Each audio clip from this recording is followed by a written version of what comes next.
Good morning, it's Matt here. So this is a Toyota Proace electric van, and today's job is I'm delivering this to the new customer. So I've got the tray plates on because I'm driving this one, which I don't do very often now. Most of the time the vehicles go out on the flatbed on our truck, but majority of the time we use third-party companies because it's then just a one-way delivery, because we've always got to get back. That's why we use the truck. But this one is too heavy to go on the flatbed. But also doing a part exchange this time, so we've got a vehicle coming back, so there's no point paying two-way transport, so I'm driving it. So I'm off down to Brighton today and returning back in a Citroen Berlingo 22 kilowatt hour, which we sold to that customer 1.5 years ago or so. So they're upgrading to this, the Toyota Proace with a 50 kilowatt hour pack, and then I'm driving back that Berlingo. However, driving back, I'm going to be driving a vehicle that has got half the battery size. It's a 22 kilowatt hour battery on the Berlingo coming back versus a 50 kilowatt hour battery on the Toyota going down. So let's flip the route back round, and Google Maps is obviously giving me the same route, and it's also giving me another route which is along the south coast and up the A34. Both of those are dual carriageway, pretty much all the way, dual carriageway and motorway. So I prefer, when I'm driving a small battery EV, to take a more economical route, and in this case I'm going to have a look to see whether I can just go diagonally across country. I sort of draw a straight line between my two destinations and then see what charges across there, because driving off the motorway network, driving on more rural roads, A roads and B roads, is a lot more efficient. When you're on the motorway, you get to your speed, 60, 70, whatever you want to do, and then it's that all the time with very little slowing down, apart from maybe if you're on the M25. So there's no regen, and it's the least efficient driving for an EV.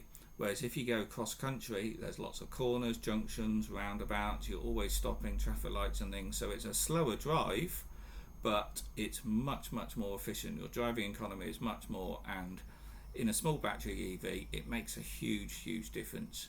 You're probably going to get 20 miles more range, which makes a lot of difference. It will cut out probably a charging stop. So let's have a look, and I'll show you how I do this. I haven't had to do planning on a route for many years in an EV. I used to drive 22 kilowatt hour Zoes for many years, so, and this was going back 6-7 years ago, where there weren't many chargers. So yeah, I used to do that back then, but I haven't done it for a long time. But anyway, this is what I do. So first off, I'd look at Google Maps, get a feel of where I've got to go and the distance. Many will use a better route planner. Personally, I don't like this, but anyway, let's put it in a better route planner. So there's my two locations, and what I've got to do is select the vehicle type. So we go to Citroen Berlingo, the old model, and a better route planner knows about the battery size and the charging type, and it knows obviously about all the chargers, so it navigates a lot more intelligently.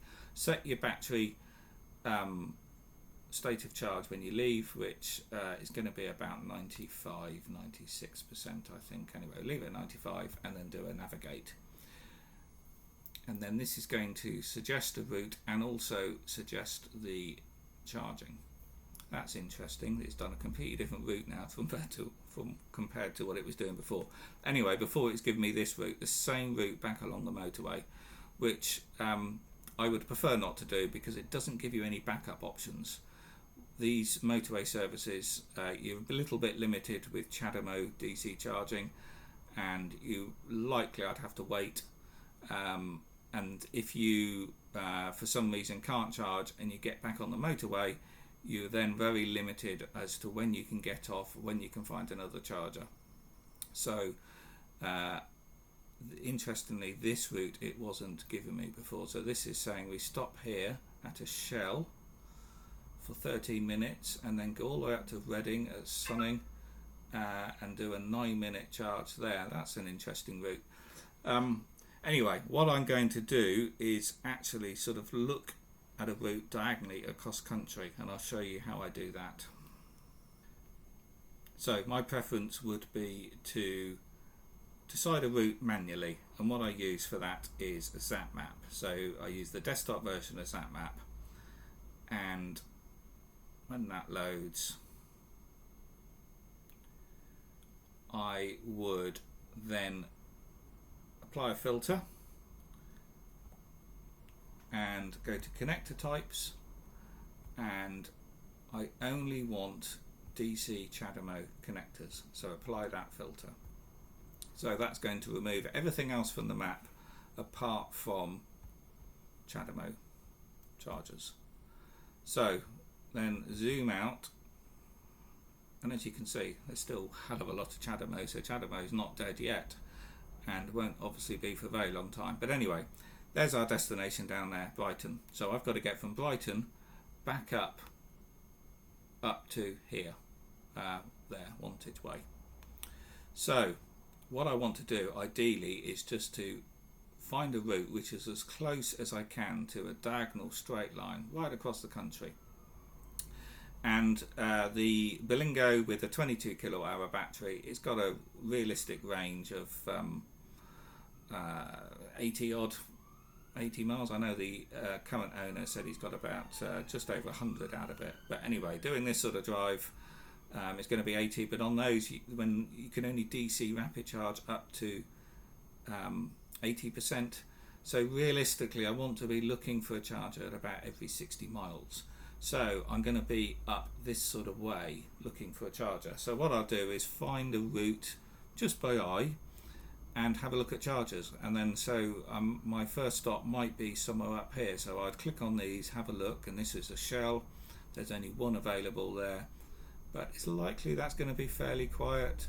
I've then got some others here, some Osprey ones. There's only one there. There's another one hiding behind the back.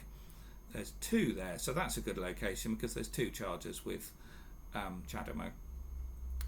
I've also got one over here, Alton. That's not a good one, saying out of service. So again, you can go into the comments and you can really have a look at what the options are at these sites.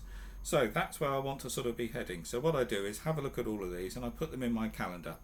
So maybe this one first choice, and then if I get there and it's busy or it's not working, then it's not very far. Even if I'm low on charge, it's not very far to hop up to here, and then I've got two.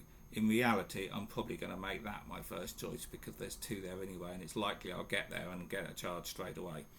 So what I then do is take this location, put it in Google Maps, and look at the distance and whether that is too far or not further enough. Ideally, you want to get to a charger when the battery is as flat as possible, because you're going to get quicker charging. But then that Berlingo van, it will charge from 0 to 80% in half an hour anyway, so it's regardless of where I go, it's going to be fairly quick because it's a small battery. So this is going to probably be my first stop, so I'll go into Google Maps, put that destination in and see how far that leg is going to be of the journey. And then my second stop, I've already obviously done this, my second stop is going to be Newbury Way, because there's lots of Chademo charging around here. There's a load of Basingstoke, but that's too close, and in reality Newbury is too close. I might, if I get a full charge in the other one, I might have enough to get back, but in reality I'm probably going to stop at one of these in Newbury just for a few minutes, because I'm not too far away back from base there. So I'll probably only be doing a 5, maybe 10 minute at most at one of these, and then that's enough to get me back.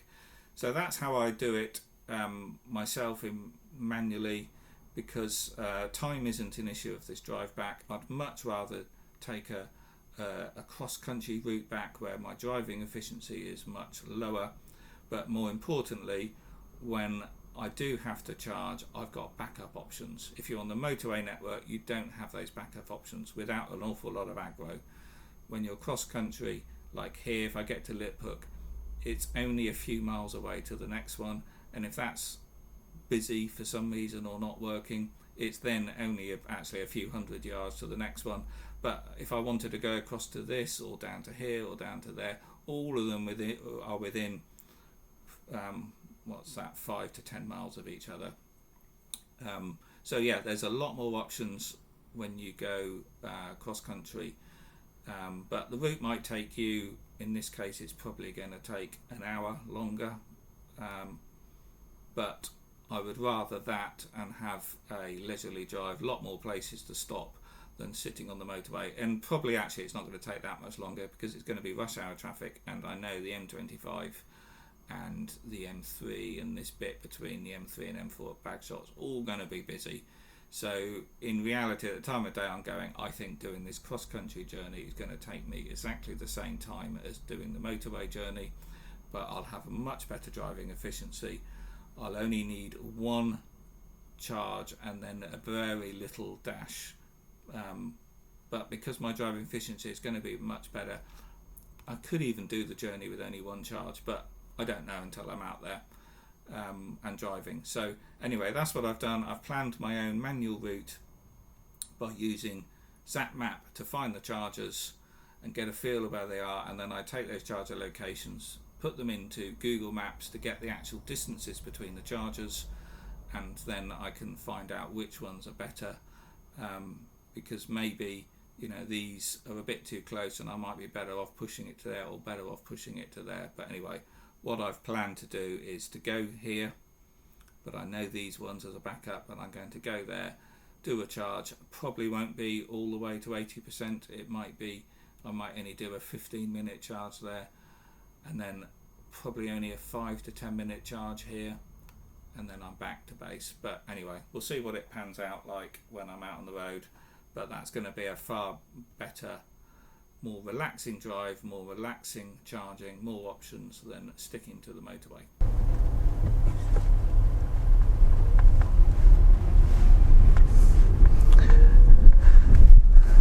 So in front of me there's the yellow van I'm driving back, and there's the customer.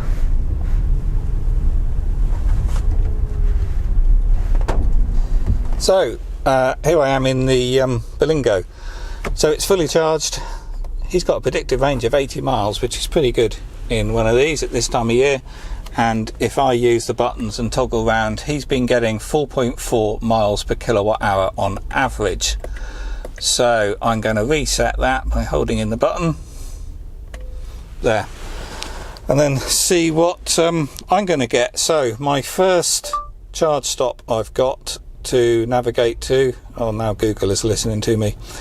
I can't find cursed child stop I've got. Right, there what address did you want to navigate to?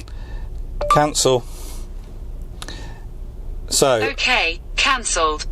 I've got 1 hour 23. I'm going to go to Lip Hook and I'll find a charger at Lip Hook, which I've already sorted, of course, and it's 47 miles away, so that's going to be hopefully quite comfortable with a bit of range left. So if I get there or get near and I find I'm driving very efficiently, then I'll carry on and go to the next one. But in this weather, I doubt it, so that's what I'm going to do. So I'll catch up with you next when I'm at Lip Hook. The only trouble with Brighton is there are a lot of hills, a lot of steep hills, so he actually advised me to go the other way out of Brighton, go towards the coast where it's much flatter and a much gentler climb out. However, the sat-nav is taking me this way, so I'm just going to follow the sat-nav, because when you don't know where you're going, the sat-nav's going to keep turning you around and it's all going to be a little bit awkward. And so yeah, I'm not going to worry too much about the hills. It's obviously going to eat into the range initially, but I've got plenty to play with. So yeah, there's and I haven't really been to Brighton. I think I've been to Brighton once, so this is all new to me. But of course, I've only seen this bit of Brighton.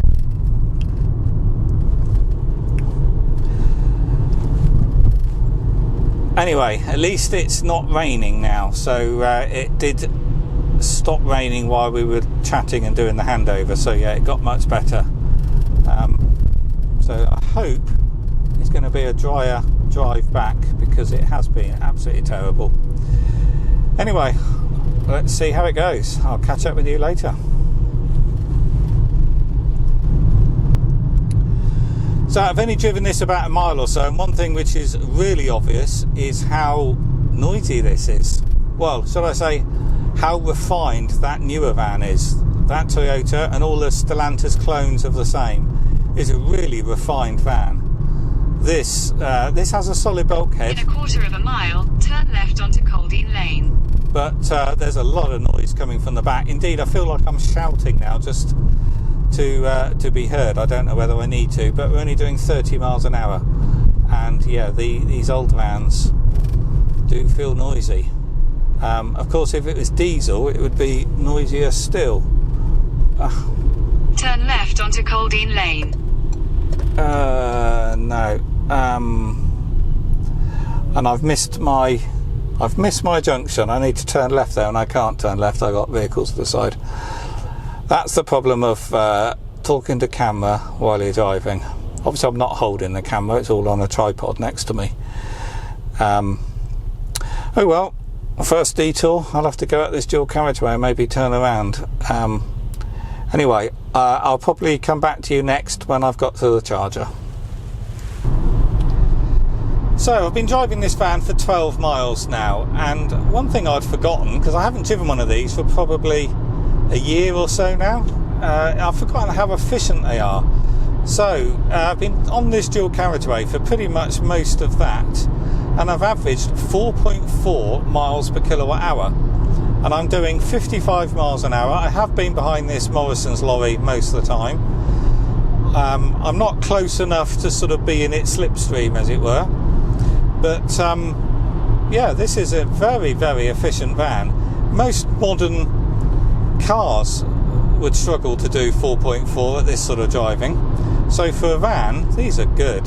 So that Toyota I've just delivered, I know that is a much bigger, heavier vehicle, but that was getting 2.5 on the dual carriageway, but I was going a little bit faster. So that would be doing, let's say, about 2.8 miles per kilowatt hour driving like this, and this one is doing 4.4. So yeah, huge difference.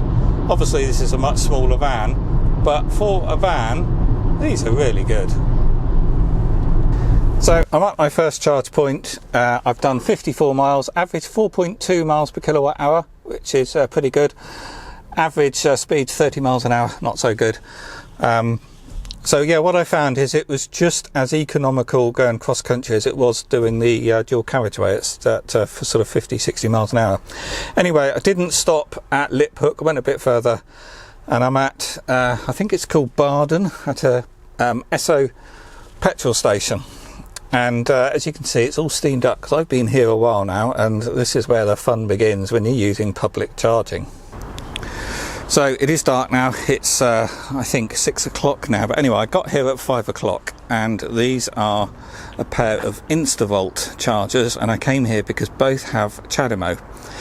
So I've used InstaVolt before, so I wanted to use the app.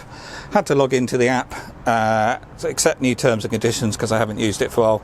Put my credit card in, it said declined. It tries to pre-authorise £10. So I tried with my personal card, it declined. So then I put the card on here just to use chip and pin. It declined.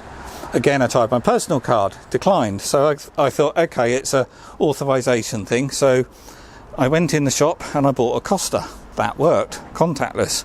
So I came back, still declined. So then I phoned my bank, Santander, and I've been on the phone for 45 minutes now, being passed from person to person. The trouble is when you have a business credit card, it's a different team compared to the personal cards, and it's out of hours, and I was getting handed around, couldn't really see the issue, so I said, sod that, just concentrate on my personal card. And the guy, after another 20 minutes, got to the bottom of it and said, right, you need to go and spend some money in the shop and do a payment to put your PIN in, which I've already just done, which means I've got to go and buy something that I don't actually want just to make these bloody things work. But even so, he couldn't see the £10 pre-authorisation failures. So I do wonder whether that is going to work. So what I'm going to do, because I am so peed off now, is I'm going to go in the shop, buy a chocolate bar with my personal credit card, just so I can put my PIN in, and then I'm going to leave this place and go to another charger, because the fact they couldn't see the pre-authorisation failures, I think there is an issue with these. However, when I pulled up here, there were 2 cars charging, and since they've charged and gone, so they are working, and there's no errors on here, so they all look fine. It's just a problem with communicating with the banking system. and it's not my cards. I pay the cards by monthly direct debit, pay them off every month automatically. My company credit card, I've got a 20 grand limit on that. But it's just this flipping chip and pin system. And it's because I'm out of my area, and they then go and block it. And even though I've gone in and I know about this, I know how they work, so I've gone in there and bought a coffee just to sort of wake the card up, and it's still failing. It is just so annoying. Anyway, that's why I'm now. I've been here an hour and still no charge. It is so frustrating. Right, I've just gone into the shop and I put that on my company credit card, and then I put that on my personal credit card. I mistakenly did chip and pin on that, but I did purposely put that in the machine so I could enter my pin. So I'm going to have one last go, see if I can get this pre-authorization to work on the app to see if I can charge this vehicle. If that doesn't work, then I'm going to move on to a different network. And to top it all, it's raining as well, so when you're standing outside you're getting wet. All the joys of using public rapid chargers. So for the last 1.5 years I've been using the Tesla supercharger network, and yeah, we all know they are the best. They just work, no messing around, and yeah, I'm starting to really appreciate that at the moment. So even after doing that, it's still failing. So I can't use the app, I can't put the cards on the machines, and Santander are telling me it's nothing to do with the cards. I've gone in the shop, I bought something that I didn't particularly want to enter my PIN, and it's still not accepting it. So all I can do now is look up where another charger is and drive off to a different network. This is absolutely ridiculous. So I have now been here for 1 hour and 5 minutes. So the next charger was actually only about a quarter of a mile down the road. It's an Osprey charger. The problem I've got is it's at a pub and there's a Kona charging, and I've had a look online, you can only charge one vehicle at a time. However, you can use the Type 2 AC charging, but Type 2 AC charging on a vehicle is only going to add 25 miles an hour. However, I have a feeling this is only a 3.6 kilowatt charger on this van, so we're going to be looking at only about 9-10 miles an hour. So I'm not going to do that, so I'm going to move on and find another DC rapid charger. But yeah, that's the trouble of having chargers in pubs. People are going to be sat here for a while they're eating. So I'm going to have to move on. So it is now 5 to 7 in the evening. So I've had to backtrack on my route to come to yet another charger. And this time I've come back to Liphook on the main, I think it's A3 Ring Road. Anyway, this is at a Shell petrol station, and there's a Shell recharge unit here. Someone was charging, so I've had to wait 15 minutes or so for her to finish, and I'm now plugged in and finally charging, but not again without a lot of hassle. I used the app, and again my company credit card was being rejected. I then put my personal card in, and that has finally been accepted. So a lot of these problems have been caused by the banking system, not necessarily the chargers. But the reason why I want to use the app is because I want a receipt. I think there was something on the screen here about getting a receipt, but I didn't read it because it's raining, and this has all just become rather stressful. But anyway, generally if you use the app, some networks you get cheaper charging, but if you use the app you get a receipt. If you just use contactless, you can't get a receipt, apart from GridServe. GridServe have a system where you can go online and put your card details in and your date, and they will email you a receipt. That's great. But anyway, I'm charging, but I've had to go back 6 miles, which means I've added 12 miles onto the journey. So this whole journey is taking so much longer than it needed to be, just because of the public charging network. And okay, some people might say, well, it's my cards, but you know, my cards are fine. It's just the banking system is ridiculous. You know, I've spent nearly an hour on the phone with the bank this evening, and being passed from person to person. They keep saying, well, there's nothing wrong, there's nothing wrong. But anyway, I'm finally charging, so I'm going to charge as much as I can. I only need probably a 50-60% charge to get to the next charger. But I'm going to, while I'm here and got this charger, I'm going to charge to the full 80%. I think this van cuts off at about 82%, something like that, when you're charging on DC. So I'm going to charge as much as I can, just to give me that bit of a buffer, because I'm so peed off now. And then I've got one more charge on the way home at Newbury, and there's lots of chargers up there, so I shouldn't have so much hassle. And that will need only a quick charge, probably only a 5-10 minute one. My consumption has dropped because it's so wet. I've had to have the heating and air conditioning on just to keep the windows demisted. So I could have gone on to the next charger, but that was 20 miles away, and I had 20 miles of estimated range, so that was pushing it too much. If it wasn't dark, wet and cold, I would have probably done it, because it would have been fine. But you don't really want to risk running out when you're in wet weather like this. So anyway, I've had to backtrack 6 miles, which, as I said, is going to then add 12 miles onto my journey. Not a big issue. But again, I'm at a site where there's only one charger and had to wait. So, you know, the public charging network really does need to improve. So I've gone and bought another coffee, and I've used my credit card again and put it in the machine rather than using contactless, so I could enter in a PIN. And hopefully, I know it's the second time now, but hopefully that's woken the banking system up that it's going to get accepted at the next charges. It's such a pain, this. It is the way the charging networks talk to the banks. It's a real pain. Chip and PIN just falls down on this security issue.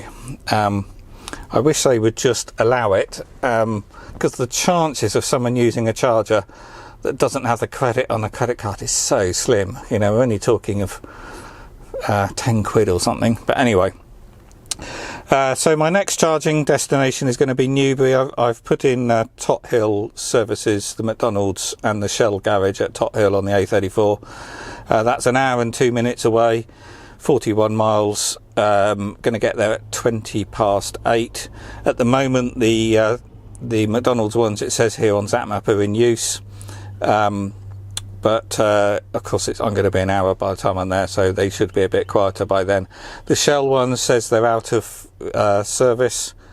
There's 2 at McDonald's and 3 I think at Shell. I'm not sure, haven't used those ones before, but I'll go and have a look at those, see whether they are actually out of service, and if they are, then I'll go next door to McDonald's, so hopefully I won't have to wait. So yeah, this van's charged, or nearly charged now. Let's just go round to the charger. These actually charge pretty quick. This is sort of Mark 1 technology. These vans came out in 2012. This is a 2018 one, but they haven't changed. It's still 22 kilowatt hour charging, 50 kilowatt DC charging. I don't know whether that's focusing. So it's been 26 minutes now. It's added 11 kilowatt hours, and the battery's now at 82%. So that battery, I mean, this charging is going to cut off at some point soon. It's been a long time since I've DC rapid charged one of these, though. You can't see it, can you? It's pitch black. But I seem to remember these do switch off themselves at about 80%, so it's likely this is going to stop charging shortly. But obviously, as the charge gets up, the charging rate reduces. So this had got to 70% in about 15 minutes. But obviously, as I'm stayed connected here, it's slowing down. But yeah, not bad charging speeds for an old original sort of Mark 1 electric vehicle. There we go, this machine's just clicked. Did that stop? Yeah, machine's just stopped. So 83%, that's when it stopped charging. So I can disconnect and get on my way now. One thing which is always a bit of a pain is the charge cables are never long enough. I've pulled in as tight as I can get to this charger. Okay, this one did reach, but when the charge ports are on the side, it's a bit of a tight squeeze sometimes. So I've got to McDonald's at Tot Hill. The Shell services over there, ZapMap was correct, they're all out of use. They're putting a new hub in over there, so the existing ones have gone. It looks like they're putting loads in. So anyway, McDonald's here, there are 2. It accepted my card, did a pre-authorization. Did take rather a long time, so I thought it was going to fail, but anyway, it's now accepted it and charging. So here there are two chargers, CCS and Chademo on both. It did take a very long time to authorise though, so I thought it was going to fail. But it's working, and yeah, charging. No, I spoke too soon. It stopped. It started and stopped, and it did no minutes. So let's try again.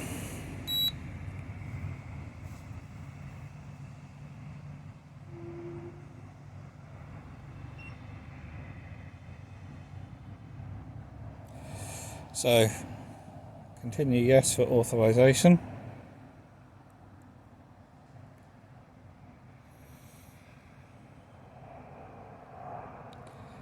Card authorized. Select a charger. I want Chademo. That's selected. As you can see, it's very slow. Right. Big clunk in there as the contactors clunk over, do something. It's now saying please connect to vehicle, which it's in, but it's not detecting anything, so I'm going to remove it, put it back in again. But still not detecting the vehicle. 40 seconds or so have gone by, still not detecting the vehicle. Oh, just about to touch it, and it seems to have done it. Yeah, the charger's whirring into life. It's obviously doing its communications. The indicators are flashing on the car, so it's starting to charge. It started to charge and immediately is stopping. Brilliant, isn't it? So if that's going to stop again, which it looks like it has done, yeah, I'm going to disconnect and try the other charger. So let's try again on this other charger.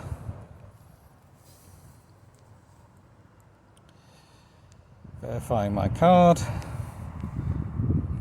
Yes.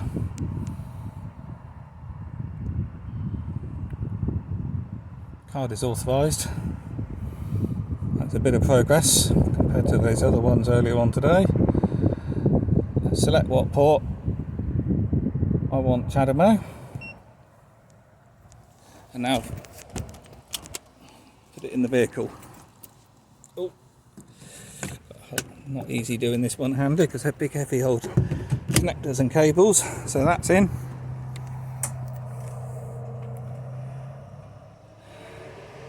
That seemed to have acknowledged that it's plugged in much quicker.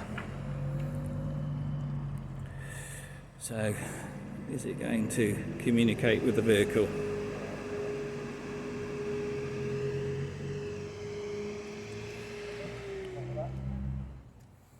No, that's not lit. And we got an alarm. Just doesn't want to talk to the vehicle. This isn't good because I've got no range to get to another charger. So this clearly isn't going to work. I've just phoned, who are these? InstaVolt. Fortunately they work 24/7, and the girl I spoke to at the end of the phone tried to do it manually. We've tried 2 or 3 times, and it's even doesn't progress even as far as I was doing it when I was doing it myself. We can't even get it to handshake when she does it manually. So it's not going to work, and there was no way of rebooting these remotely apparently. And this one, it's stuck in running on the Chademo, and it was erroring, and that's my session stuck, and you can't stop that. So that one's buggered, and this one just won't initiate a charge. Well, obviously it starts the charge but immediately stops. So on Chademo this one's not working either. So I've only got 1 mile of range left, so what I'm going to do now is go and see if I can speak to the manager at McDonald's. There's also a hotel there, a travel lodge, and see if I can find a 13 amp socket and see if I can get a charge in that way. I've only got a 3.6 kilowatt charger on there, so that's going to add about 9 miles an hour. That's my only option at the moment. So let's go and see what I can find. So I've been at McDonald's the last 10-15 minutes or so, spoke to the manager. He then had to call someone else. Anyway, we concluded there's nowhere I can plug in over there because they've got only the big commando type sockets, and when they use a pressure washer they use a long extension lead from another socket, and that extension lead isn't there at the moment, supposedly. But anyway, he tried to help. I do wonder whether I was just being told lies, but still got nowhere with there. He did seem to try. He was on the phone to someone else. So I'm going to try the hotel here. The trouble is, people don't understand when you say you just want to use a socket and you mention electric car, they assume it's going to be high load. Of course it's only 2.3 kilowatt. I think I said 3.6 earlier, but when you're charging on a granny you're only pulling 10 amp. So yeah, I'll try here, but this all looks rather quiet. If not, I'm going to have to walk up to the Shell and see if I can get anywhere with the Shell petrol station. So as predicted, got nowhere there. Straightforward no when I asked. They probably don't have any sockets, but you know what these things go like. I got the impression it was a no before you even understood what I was asking for. So I'm going to get back in the van, drive over to Shell and see if I have any luck over there. So I tried Shell, he wouldn't let me plug in anywhere, said there wasn't any, and then started going on about the risk of having petrol and all of that sort of stuff. So I wasn't going to get anywhere with him. So I did try my hardest and he seemed to relax a little bit, but anyway the answer was still no, and said the hotel's going to be less of a risk than we are, being a fuel station. So I've got absolutely nowhere. So I've had a look at the nearest charger is 3.8 miles away or so. I've got 1 mile of range left. So my options are I leave it here and get a taxi back and then come back and get the vehicle with the with our own recovery truck. Or I try to get to the other charger. So when I plugged in on the rapid charger just now, it did say that it had 10% battery left. So I'm going to try it. I suspect I'll break down, but I think that's the best option at the moment. So I'm going to try to get to this other charger, driving really gently. So let's give it a go. So I made it at the 2 Watermills pub, and there are a pair of Osprey chargers here. The van went into turtle mode almost immediately. I've done 3.6 or 3.8 miles. That 1 mile went within half a mile. Anyway, I drove at about 30 miles an hour, windows down because I couldn't have the heater on to demist the windscreen. But yeah, it got here, and this took a while to initiate, so I thought it was going to do the same. You then have to mess around logging in with the app, and there's no data here, and you have all those problems as always. I could have just put the card on, but I want the van receipt again. But when I plugged in, it said 8%. So it is now charging, which is such a relief. So yeah, so I don't know. Oh, my hand's shaking because I'm cold. I've been stood outside for too long now. So I don't know at what point the van is going to switch off. I would imagine at probably 6%, because it has to leave a bit of a buffer there. But anyway, not many people are going to push that to its limit beyond that. You know, I drove 3 miles in turtle mode. So anyway, if you've done that with a partner or a Berlingo 22 kilowatt hour van, let me know in the comments how far have you driven it in turtle mode, because that's the most I've pushed one of these. But anyway, finally I am charging.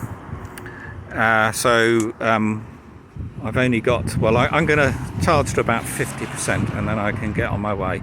Fortunately though, I'm not near McDonald's now to eat, and this pub won't be serving now, it's too late. They're about to shut. But anyway, I can eat my chocolate bar, or my 2 chocolate bars that I bought before when I was trying to make my credit card work. The joys of charging. So, sorry, my hand is shaking because I'm so cold. So, the point of these videos is I don't hide the reality of owning an electric vehicle. But in the 7 years I've been driving EVs, this is the worst experience I've had. I've never had so many problems with charging.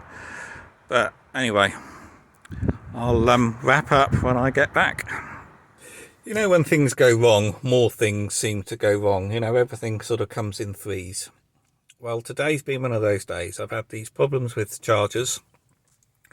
But then, while I was driving back, I got a ping from the security cameras.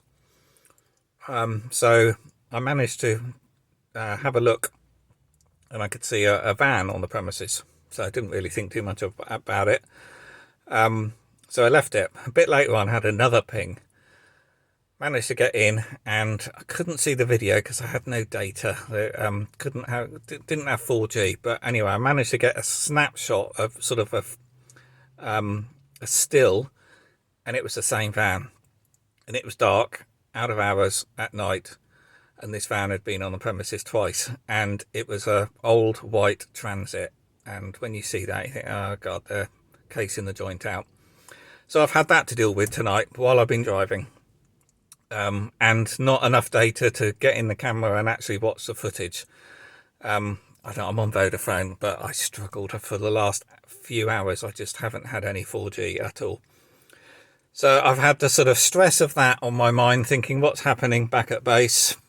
And also Google Maps sort of navigated me on the wrong route. I picked a shorter cross-country route to get to Tot Hill Services, where I've just tried to charge and failed. But en route, somehow it routed me to the quickest route, which happened to be the longest, which was all the way to Winchester and all the way up the A34. So my driving economy suffered because of that, and I had to do many more miles more than I would have done if I'd have gone cross-country. However, the van is still doing 3.9 miles per kilowatt hour on average, which is pretty good. But that's what's left me short. If I'd have stuck to the route that I thought I was on, I wouldn't have been driving to the limit like I've been driving now. But so yeah, you know, when they say always comes in threes, it's very much felt like that today. But anyway, at least I'm not completely stranded now. Don't have to get a taxi back or call out a recovery truck or anything like that. So yeah, this is my lunch and my tea today. Oh, I'm dropping it all over the van. So yeah, I'll be here for, let's say, half an hour, maybe a bit less, and then I can finally get on my way.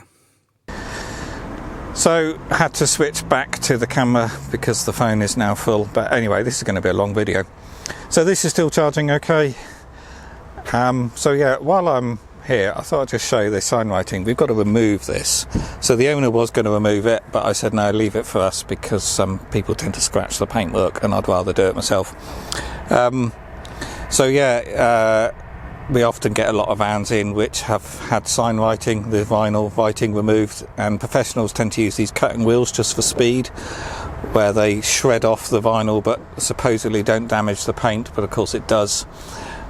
So I'd rather redo it the old-fashioned way with a heat gun and a plastic scraper or your fingernails. But the key thing is warm it with a heat gun first. But this is going to be a pain. There are so many little bits in this graphic, just tiny little bits, and masses of lots of little dots all round. And of course this is replicated on 3 panels as well, so that's going to take some removing. So many little bits in this graphic, as well as all the text, of course. So the charging has just stopped itself, so that's gone from utterly empty to 82% in 32 minutes.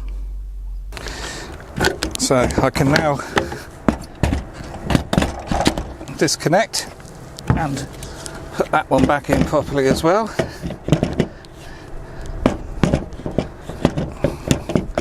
I can see why that fell out. Where does that go in? It's difficult to see in the dark.